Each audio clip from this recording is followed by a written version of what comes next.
Hey, what's up everyone? Bruno Melon here today, presenting you another Sonic video. Well, it's not an ordinary Sonic video. So, I'm gonna react to a YouTuber who plays Sonic before, which is Etika. I love Etika, I like his videos. Etika's meant to me, but sadly he died years ago. I know he might be gone, but he truly never be forgotten. You can be damn sure that he will play his favorite games on Nintendo Switch for years to come. But so we gonna celebrate his tribute. So without being said, if you like this video, please subscribe and leave a like or comments down below. Without further ado, let's celebrate the tribute of one of the greatest YouTuber career. Etika had authenticity. That's why people love him so much, because he was so real. Even before and mental illness, he was so real and such a motivation, because he was like, you're so smart. You could tell he's so smart. Before Etika would become one of the most popular video game vloggers on YouTube, with a production style that was half the Howard Stern show and half Reading Rainbow. I wanted to share the love from me getting that job. Yo, listen, man, congratulations. Can we get a congratulations in the chat for my man SF? I mean, sure, maybe you don't feel like it, but, you know, positive energy comes around. Before Etika would lay his hands on the Nintendo Switch 4 months before the console was released in stores. Well, I mean, kinda. No official dimensions were leaked. These guys put this thing together for me, literally by eyeball. That's it. Before Etika would tragically take his own life after a serious battle with depression. I'm sorry I betrayed your trust. I'm sorry I pushed you all away. I'm sorry I made a clown of myself. I apologize. It didn't take long before Desmond Amofah, better known by his screen name Etika, to turn himself into one of YouTube's most prominent video game bloggers. After getting his start in 2012, his trademarked high-top fade and bubbly personality made Etika seem like one of the friendliest video game enthusiasts on the entire planet. And at the peak of his popularity, Etika had more than 800,000 followers, or as he called them, Joy-Con boys. You know, when he wasn't busy calling them something else. You know what the kid said to me? And I guess I must have had this said to me before, because I remember hearing it from somebody before. But the kid says, I love it when you call us your niggas. And I was like, what the f? And the dad was like, he does. But like many of us, underneath the surface, Etika was battling personal demons that would wind up being way too much for him to overcome. In June of 2019, after having been reported missing, Etika tragically took his own life. So today, on the 2-year anniversary of this revolutionary YouTuber's passing, we're going to take a look back at his life and career to celebrate the man for his many accomplishments, while also exploring his fate as a cautionary tale to make sure all of us are taking care of our mental health. What's going on, guys? I'm Clyde Smith, and today we will be paying homage and tribute to one of the greatest YouTubers and pioneers of live streaming, Etika. It's been 2 years since his tragic and unfortunate passing, so we wanted to celebrate his life and take a look back at all of his accomplishments. Alright, let's get into this video. Oh, what? He has nothing wrong with that.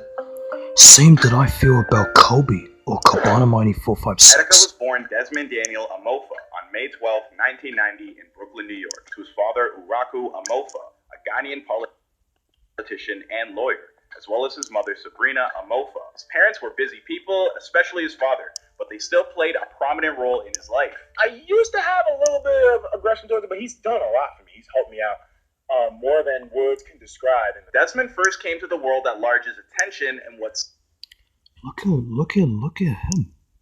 He looks nothing like himself. When I saw the rap battle of between him, Iceman Etika, that's his rapper name.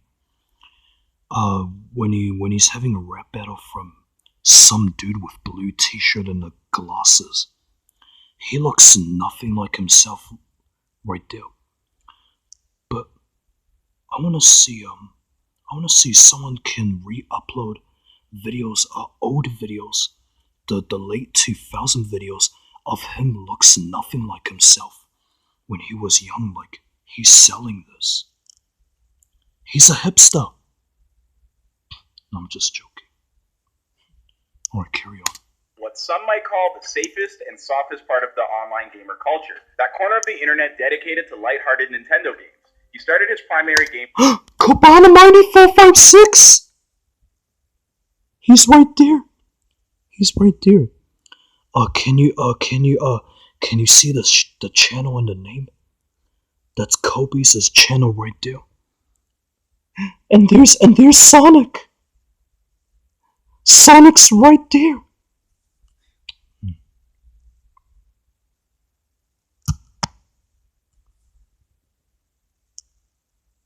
Kobanamani's right there, and Sonic's down there. That is. My camera's not focusing. Kobanamani 456. He's over there. Sonic's down there. It's cool, right? Anyway. Gamer channel EW Network in 2012 and created his nickname Etika, based off the cheat code from an old Sonic the Hedgehog game called Sonic Battle. From day one, Etika was well suited to become an internet personality.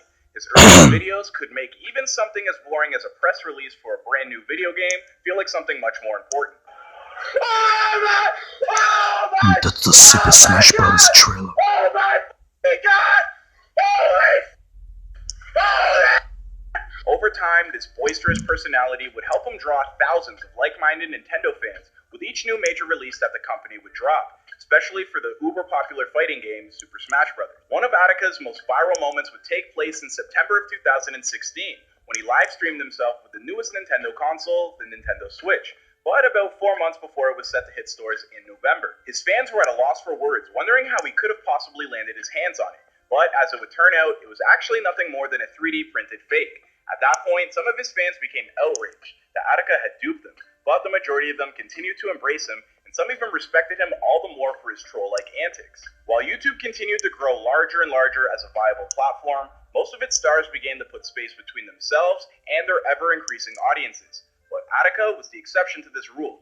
He would constantly let his fans deeper and deeper into his personal life, sharing his love for all things anime, Gordon Ramsay, and Twizzlers. Hey boy, that box behind you is empty. Did you already eat all the Twizzlers? You should already know the answer to that question. Of course I ate all the Twizzlers. Hey,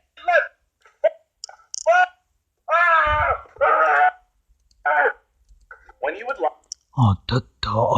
that's my favorite lollies. Yo, I wanna eat those stuff. When he would live stream video games, he would often wind up diving deep into his personal life, and he'd listen to his fan stories when they told him about their own problems. This close personal relationship that Etika cultivated with his fans would lead him to an audience of nearly 1 million subscribers on his primary YouTube channel. A whole bunch of these fans would watch his live streams and then jump onto a subreddit to dissect every moment. And I mean, this guy was truly beloved. Then, in September of 2017, word began to spread that Etika was launching an alternate reality game, an interactive scavenger hunt that contained a grandiose narrative spread across his many social media posts. Many of his fans believed that this game would create a grand unifying arc that would put together his entire life's work. The beginning, the rise, the takeover.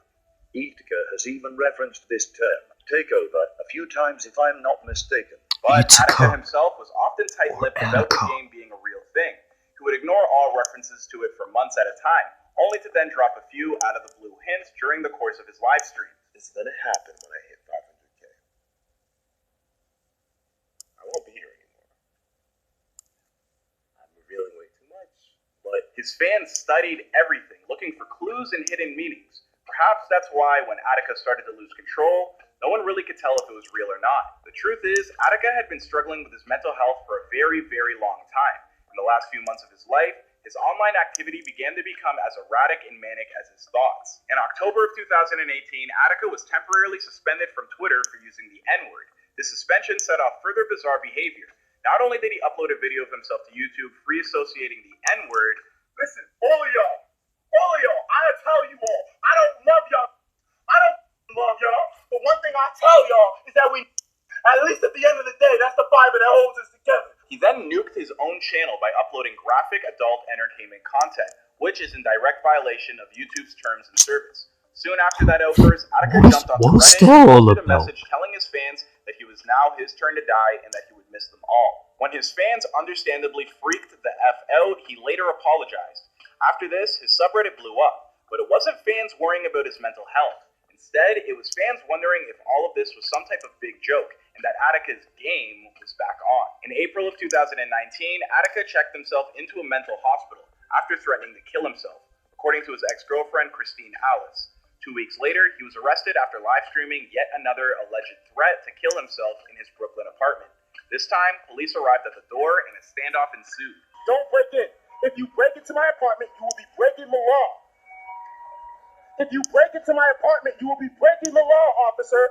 Do not step foot into my apartment. You do not have permission. He was taken to the hospital for psychiatric evaluation shortly after. But by most reports, Etika was receiving help against his own will. Throughout this entire process, his fans didn't know what to believe. Was Etika really suffering as much as he seemed to be, or was this all for views?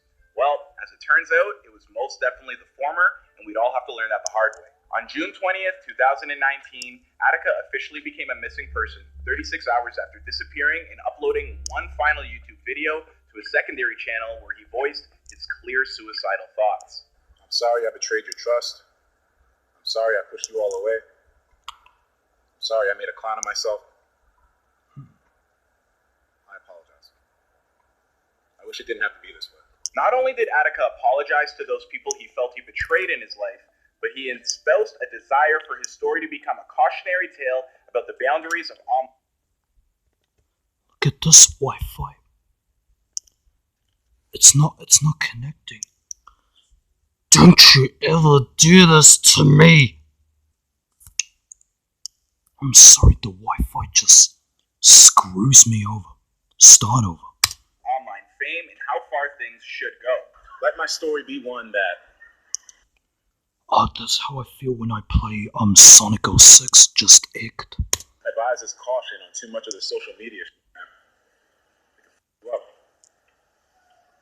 it can give you an image of what you want your life to be, and it can get blown completely out of proportion, dog. Then, on June 25th, Etika's body was found in the river near South Street Seaport.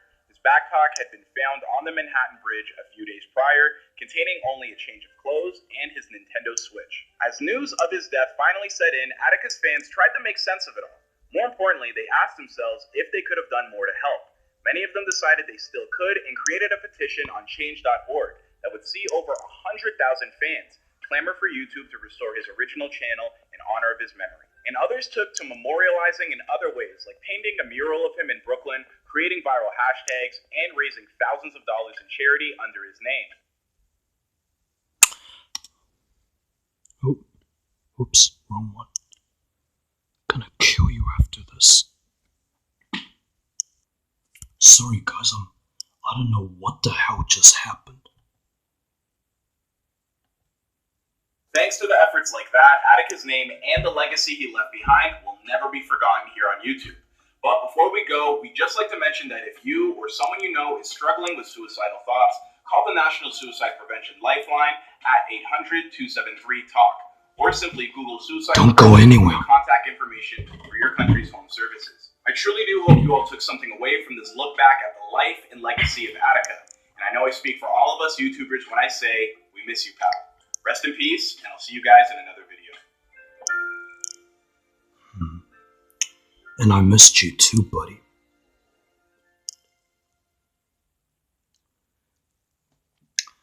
I got a question.